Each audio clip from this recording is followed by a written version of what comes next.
HOA Karen punched my fence post. It snapped back and bruised her pride. The summer sun burned high over Willow Creek, casting sharp shadows across Lila's backyard. She knelt in her garden, hands deep in the soil, planting rows of Karen flowers, vibrant, stubborn blooms that thrived despite neglect. They reminded her of her late mother, who'd taught her to nurture beauty in chaos. Lila's modest home sat at the edge of the HOA's pristine domain, where every lawn was manicured to perfection, and Karen Mitchell, the HOA president, ruled with an iron grip. Her name was no coincidence. The flowers and the woman shared a prickly defiance. It started with a letter. Your fence post is leaning 2.3 degrees off-center. Correct immediately or face a $500 fine. It read, signed with Karen's flourish. Lila, scraping by on a teacher's salary, laughed bitterly. The fence was old, sure, but it held. She ignored the note, planting more Karen flowers instead, their red petals a quiet rebellion. Days later, Karen stormed over, her designer sunglasses glinting like a predator's eyes. Fix it, or I'll have it torn down, she snapped, her voice slicing through the humid air.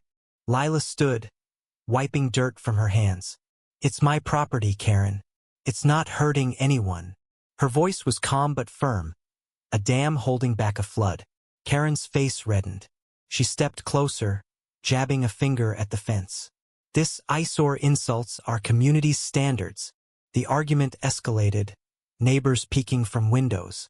Lila's heart pounded, but she held her ground, clutching her spade like a lifeline. Then it happened. Karen, in a fit of rage, slammed her fist into the fence post.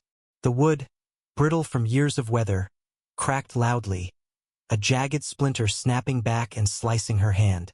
She yelped, stumbling back, her pride as bruised as her knuckles. Blood dripped onto the Karen flowers below, staining their petals. Lila froze, torn between guilt and vindication. You did this to yourself, she said softly, but Karen's glare promised war. Word spread fast. The HOA meeting that night was a circus. Karen, hand bandaged, stood at the podium, accusing Lila of negligence, demanding her fence be demolished and her flowers uprooted. She's a blight on our community, Karen thundered, rallying her loyalists. Lila, alone in the crowd, felt the weight of their stares. She spoke of her mother's love for the flowers, of her right to her land, but her words drowned in murmurs of standards and property values. Then came the twist.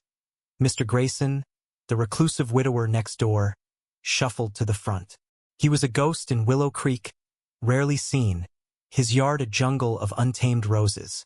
In his trembling hands was a potted Karen flower, its roots exposed. This, he said, voice cracking, was my wife's favorite. Lila gave me one after she passed. It's the only thing that keeps her memory alive. The room fell silent. He turned to Karen. You're not protecting this community. You're tearing it apart. His words hit like a stone through glass, shattering Karen's authority. Whispers turned to doubts. Had Karen gone too far? The meeting ended in chaos, with no vote reached. Lila returned home, exhausted but defiant. She expected retaliation, but none came. Days later, a new letter arrived not from the HOA but from Karen herself. I'm stepping down, it read. Your flowers can stay. Lila stared, stunned. Was it remorse? Defeat? She'd never know. The next morning, she found her fence post upright, fixed with care, and a single Karen flower planted beside it. Karen's silent apology, or perhaps her surrender. But the victory was hollow. Lila's garden flourished, but the neighborhood was fractured.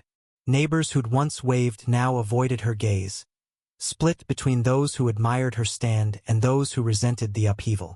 The Karen flowers bloomed brighter, their beauty a bitter reminder of the cost. Lila sat by her fence, tracing the repaired post, wondering if standing up was worth the scars it left on her community. In the end, the snapped post and bruised pride weren't just Karen's. They were everyone's. Lila had won her fight, but the rift lingered, a wound no flower could heal. She looked at Mr. Grayson's rose jungle next door, his quiet courage a beacon she hadn't expected. Sometimes, she realized, the smallest voices carry the heaviest truths. What do you think, who was right, Lila or Karen? And can a community heal when pride and justice collide?